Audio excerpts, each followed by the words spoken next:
The world will never forget the words, "I'm shot. I'm shot." John Lennon slumped on the Dakota lobby floor. Lennon wasn't mere Beatle. He was a human cultural revolution. But as he died that night, the world was left grieving and with decades-old questions. Conspiracy rumors, hidden motives. His death was shrouded in mystery. Now, one of them long-standing mysteries have been solved, and the truth is darker than expected. The real question is this: what new information concerning John Lennon's final hours? Why does it alter everything we knew? Stay, because this information is shockingly unexpected. Tragedy in childhood. Not just a Beatle, John Lennon. He wasn't merely a musician. He was powerful. Natural spark that would inspire the globe. But first, before his life-changing music, he was a little child with a dream.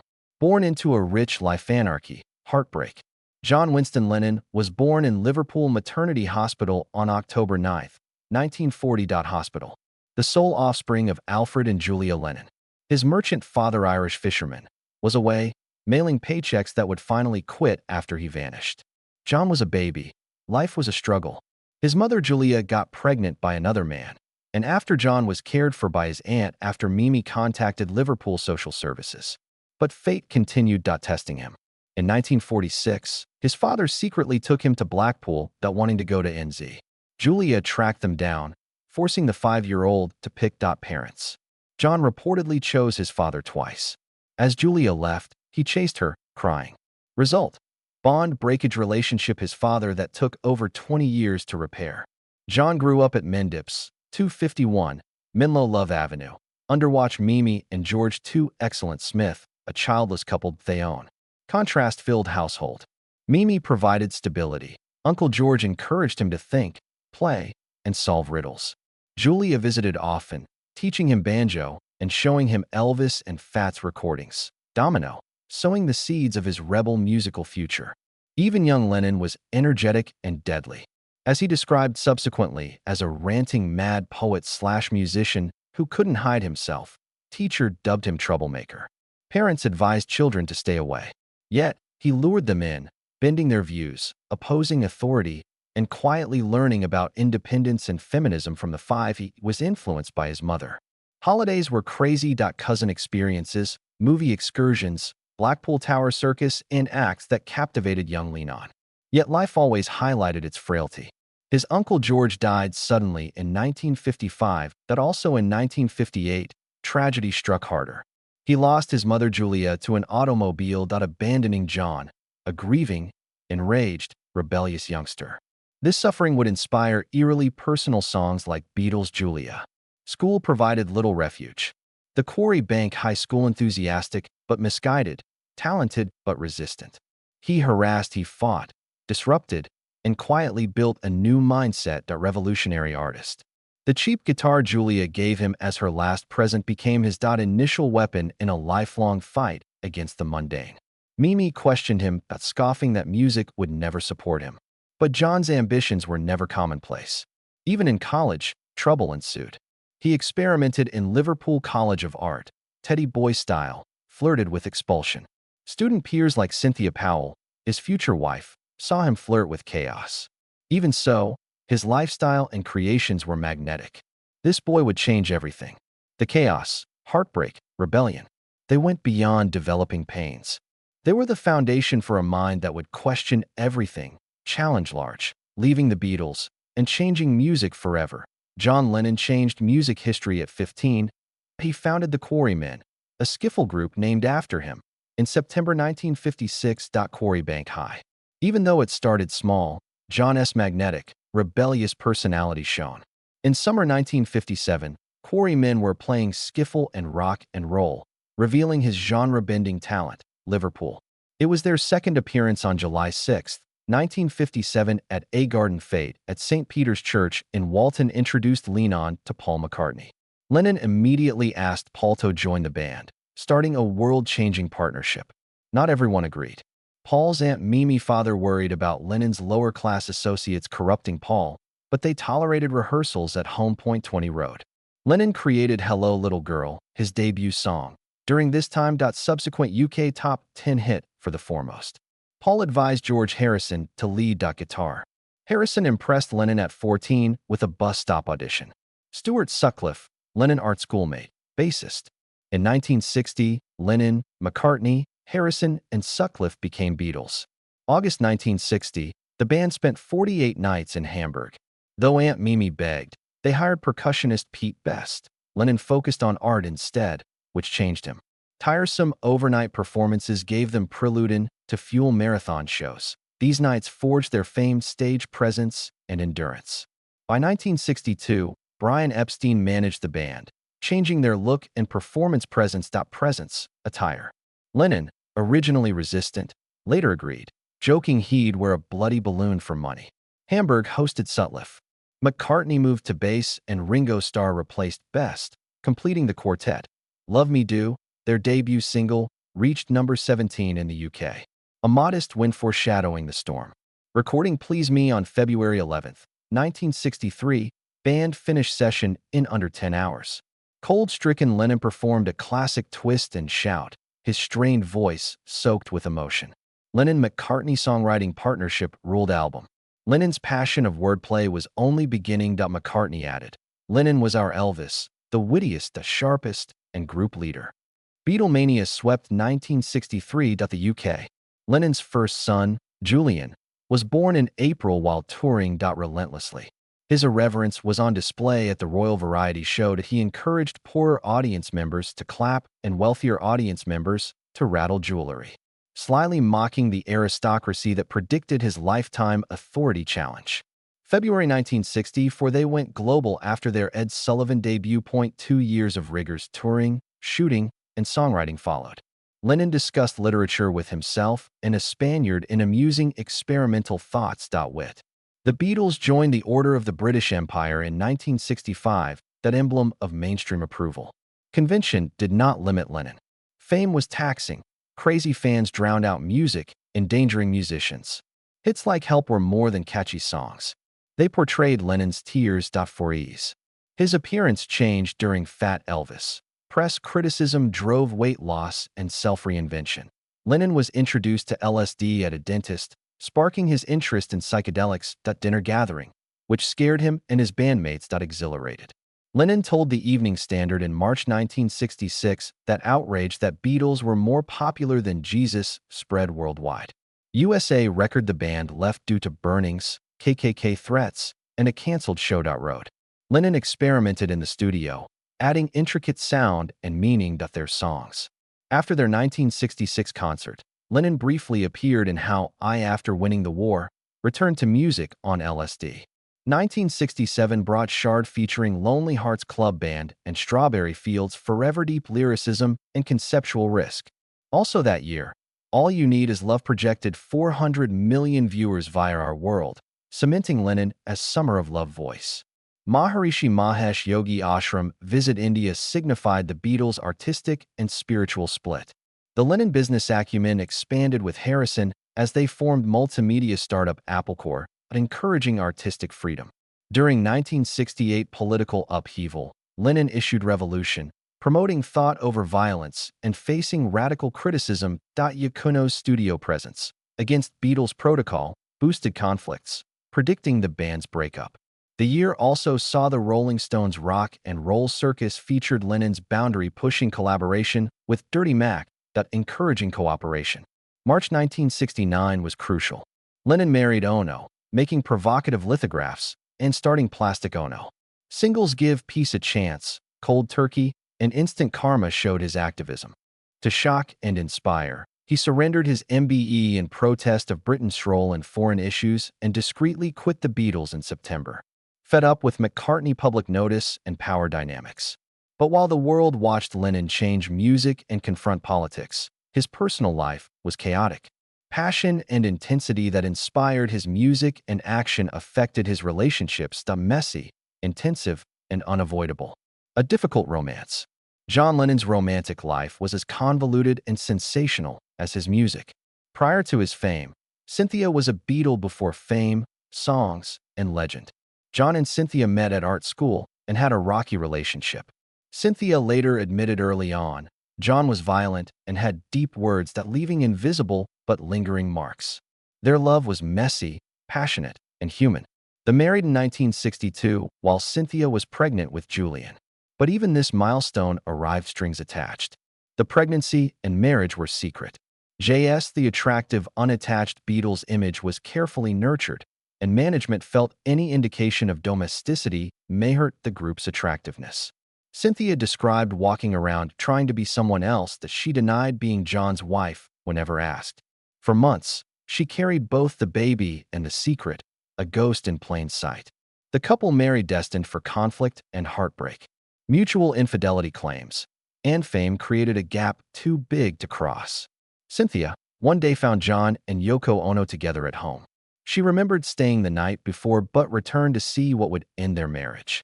She could not stop John, whether he loved Yoko or used drugs. They divorced in 1968 was harsh, dirty, and inevitable. John and Yoko met at an art gallery, that instant connection. They bonded over creativity and curiosity, over music, art, and an ambition to explore boundaries. John Lennon later said he told Rolling Stone he invited Yoko over one night when Cynthia was abroad. Without a plan, he escorted her to his studio, played extreme cassettes, electronic experiments, comic routines, anything, and was amazed by her response. Inspired, they made two virgins working all night and having love at daybreak. It was passionate, raw, and love-like that would devour them. John married Yoko in 1969 and had a son. 1975 Sean. Despite persistent claims that Yoko had split, John defended her furiously, saying the Beatles' drift was inevitable. They partnered until tragic 1980 death of Jay. After decades, Yoko said, "I was your partner." John Lennon's third wife felt like they were still together. Yoko Ono and John Lennon's love story was the headline, controversy, and heartbreak all at once. Their 1969 marriage produced a son, Sean, in 1975. Despite intensive scrutiny and rumors that Yoko had broken up the Beatles, John defended her vehemently. His claim was that the Beatles' dissolution was inevitable, beyond any one woman's control. They were together till Jay's death, sad 1980 death. After decades, Yoko said, "I was your partner to believe we're still partners." However, between those, John's narrative was less well-known but deeply human. Lennon's lost weekend with May Pang.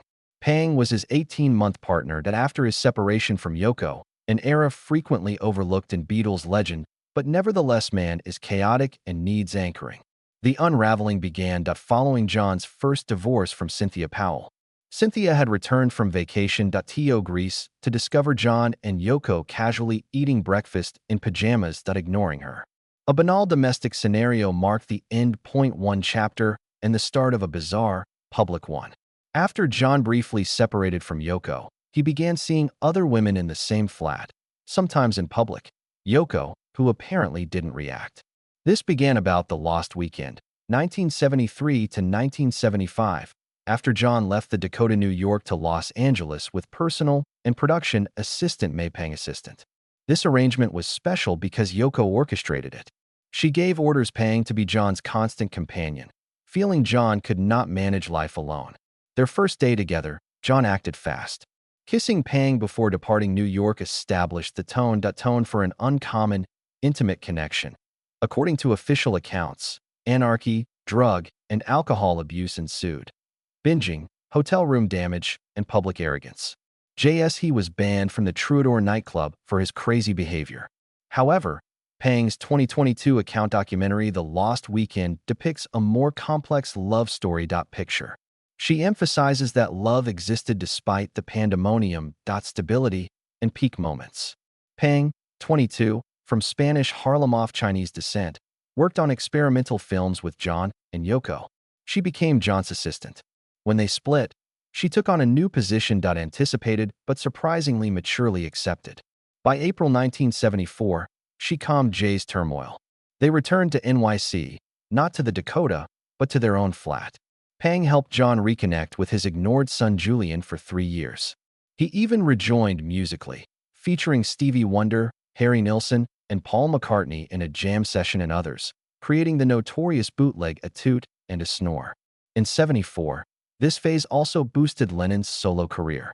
He made his only number with Elton John, outside the Beatles, Whatever Gets You Through the Night, one hit. The cover project and Walls and Bridges albums Phil Spector's rock and roll reached a creative peak during a period most consider a debauch. Yoko was a major presence. She spoke to Pong daily, directing Jay's schedule and even ordering Pong to monitor John's Sun exchanges. Yoko called Pang after a short fight, insisting John needed company for Julian and Cynthia's reunion. Pang yielded. She safeguarded John's stability and made a lasting bond with Cynthia, bridging barriers that it was Lennon who disregarded. By February 1975, the missing weekend ended. John discovered Yoko was letting him go home, and Pang realized her ending chapter. He returned to a married life in the Dakota. Dad devoted himself to Sean. Music was neglected until 1980. Double Fantasy was released 3 weeks before Lennon's murder. Till today, Pang says she and John maintained their discreet connection until, despite the headlines, their friendship survived. Even as Lennon seemingly settled into this new stage of family and peace, obsession was creeping in. One of his own fans, envious and bent on justice, waited observing and preparing High W to kill Lennon. Fan obsession ends fatally. Late on December 8, 1980, the world lost one of its most famous voices. Former Beatle, cultural revolutionary John Lennon, peace activist, was shot and killed in the Dakota Archway at his NYC home. That night, what appeared to be random violence was not. It was the premeditated by an obsessive. Former Honolulu security guard David Chapman, 25, has long favored Lennon. Meeting him never sufficed. Chapman wished to punish him. His preoccupation was complicated, partly because to Lennon's 1966 boast that the Jesus was less popular than Beatles due to their apparent hypocrisy. Anti-materialist anthems like God and Imagine taught spirituality, ideals, while Lennon lived comfortably. Chapman thought Lennon was a fraud whose warmth and artistry hid privilege. Even Chapman idolized the catcher in the Rise Holden Field. Seeing inside mythical heroes' dislike of fakes motivates him to attack Lennon. Months Chapman carefully planned that December evening. He bought 1.5-shot .38 special revolver from Honolulu's Charter Arms and meticulously planned his trip to New York City, contacting the FAA on how to transfer the fire securely without harming bullets. Arriving early December, after visiting the Upper West Side YMCA, Chapman moved to A. Sharon in NYC Midtown. Blending in, he watched and waited. Always patient, ever calculating. The morning of December 8th, Chapman put himself outside the Dakota. He chatted with fans informally. Meet the doorman and Helen Seaman, Lennon's family nanny. After walking 5-year-old Sean, Chapman called the boy gorgeous and quoted a Lennon song, "Beautiful boy, darling boy." An unsettling irony considering what followed. Lennon and Ono prepped in the Dakota. A Rolling Stone photo shoot with Annie Leibovitz. Lennon insisted he and Yoko are naked on the cover, reflecting his decision to want to freely share life and art. John was photographed alone, but Yoko was sought. The meeting ended at 3:30, and soon after, Lennon gave his last interview to San Francisco DJ Dave Scolon, RKO radio writer Lori Kay, and producer Ron Mel. By Lennon and Ono departed the Dakota in a limousine around 5 p.m. Late, the RKO staff walks to the record facility to mix Yoko's music. Thin Ice with Lennon on lead guitar. In that everyday moment, Chapman left the premises, preparing to work, a husband and father going about his business. He approached Lennon for an autograph on his new record, Double Fantasy. True to Lennon, gently signed the form, asking Chapman for anything else. Chapman later noted Lennon's calm, courteous manner, calling him gentle, patient, and cordial. An amateur photographer and admirer, Paul Goresh, captured the scene. Calm and accessible Lennon signed the autograph for the man who he would die soon. Evening fell, and no one sensed the tension. At 10:50 p.m., the Lennons returned to the Dakota. Lennon insisted wishing Sean good night before supper with Ono at the Stage Deli. They left the limousine on 72 ND. The public route was chosen over the safer courtyard. Chapman, waiting patiently, nodded at Ono as she passed, a casual gesture that belied the horror ahead. Lennon glanced at Chapman, possibly remembering him. Before continuing, a building Chapman pulled his handgun from his coat seconds later. He fired from 9 to 10 feet away. .5 hollow point bullets behind Lennon. One completely missed, hitting a Dakota window. 4 ripped into Lennon, 2 into his left side, 1 exiting his chest, and lung, the other in his neck. Third hit his left shoulder. The fourth was dangerously close his heart and aorta. Each bullet was potentially lethal. Together, they caused massive trauma. Stumbling 5 steps into the lobby, Lennon shouted, "I'm shot. I'm shot," collapsed, scattering the group cassettes he carried. Doorman Jose Sangenis Perdomo rested. The gun from Chapman was kicked across the pavement. Concierge J. Hastings tried tourniquet but failed. He saw the wound's seriousness soon. He covered Lennon's chest with his uniform jacket and removed his blood-stained glasses when calling 911. Chapman stayed quiet on 72nd Street. When asked by Perdomo if he understood, he said, "I just shot John Lennon." Officers Stephen Spiro within minutes. Peter Cullen arrived. They handcuffed Chapman immediately after finding him reading The Catcher in the Rye and saw his weird calm. Chapman apologized bitterly for ruining them night, unaware of his transgression. Meanwhile, officers Herb Freinberger and Tony Palma treated Lennon, who was face down and bleeding from his mouth, with Hastings eagerly helping. Bill and James Moran Gamble arrived quickly and loaded Lennon into Moran and Gamble's patrol cruiser sped towards Roosevelt Hospital on West 59th. Ono followed in another car. Lennon answered, "Are you John Lennon?" in the car. His speech was gurgles, yet he nodded. Minutes he arrived at Roosevelt Hospital later. Medical staff acted. Resuscitation includes chest opening and heart massage. But the harm was severe. He was pierced by 3 gunshots. Fourth wedged near his heart. Important arteries were obliterated, and major blood arteries irrevocably injured. Accounts differ. Who did the procedure? Stephen Lynn, Emergency Chief Department, claimed to massage Lennon's heart and try 20 resuscitations minutes, aided by 2 doctors. Richard Marks described performing a huge blood transfusion and heart massage before realizing futility. Third-year resident David Howerin said he didn't realize the patient was Lennon and only helped afterwards. Clear identity emerged. John Lennon died at 11:15 p.m., though some accounts say 11:07 p.m. Our hospital sound system played All My the Beatles Loved Him as he died, a tragic reflection of his life. Abandoned.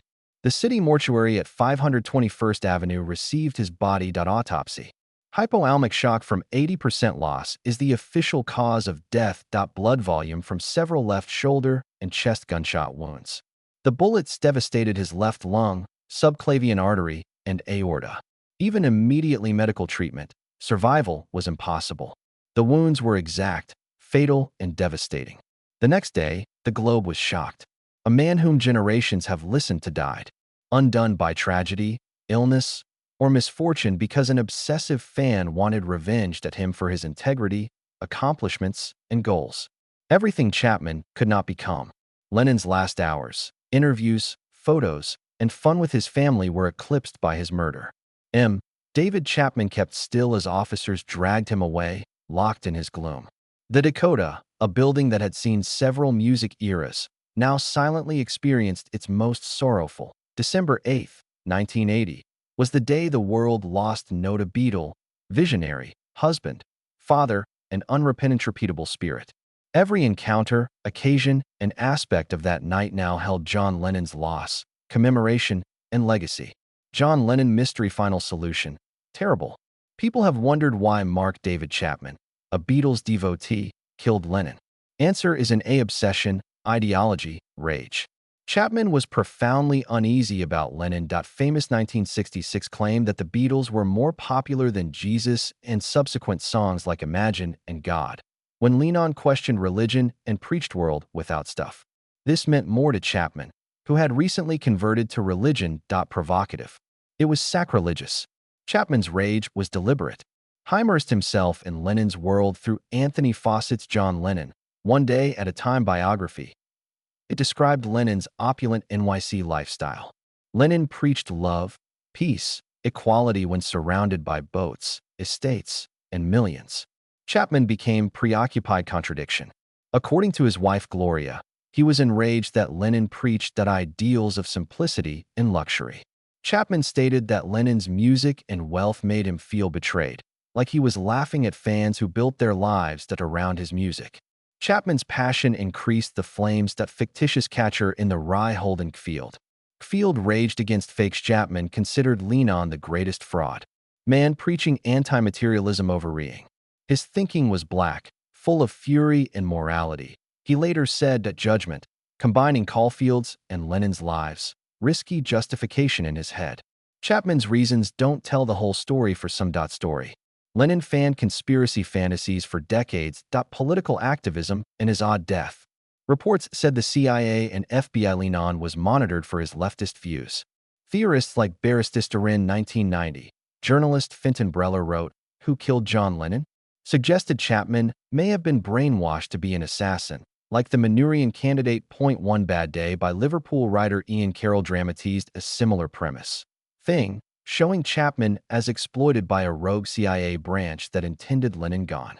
Salvador Estruja's 2004 book Rethinking John, even the FBI's war on rock stars, Lennon's assassination, pushed for forensics. Evidence questions Chapman's guilt.